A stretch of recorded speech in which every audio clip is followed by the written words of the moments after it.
భారతీయ జనతా పార్టీతో పొత్తుతో తెలుగుదేశం పార్టీకి ఫుల్ ఖుషి, చంద్రబాబు గారికి ఫుల్ ఖుషి.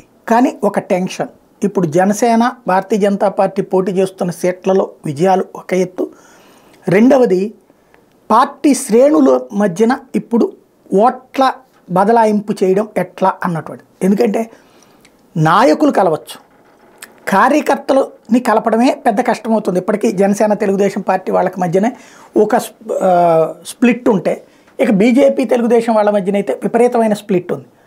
దాన్ని కలపాలంటే పైనుంచి దబాయించేయగానే వినేసేటువంటి పరిస్థితి ఉండదు. లేదా కలుసుకున్న ఓ రకంగా చెప్పాలంటే విడాకులు తీసుకున్న భార్యాభర్తలు కలిసి కాపురం చేసినట్టు ఉంటుంది. అవసరం కోసం కాపురం తప్పించి నిజమైన సంసారం చేస్తారా అంటే ఉండదు.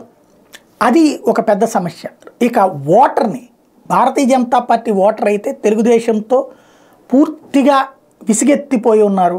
అందుకే క్రిందటిసారి చంద్రబాబును ఓడించాలన్న కసితో మోడీ సెంట్రల్ అధికారంలోకి వస్తున్నారని తెలిసినా సరే ఇటు వైసీపీకి ఓటేశారు. ఆ స్థాయిలో ఉన్నటువంటి వాళ్ళు ఇప్పుడు తన వైపుకి వచ్చి ఓటేస్తారా? నెంబర్ 1.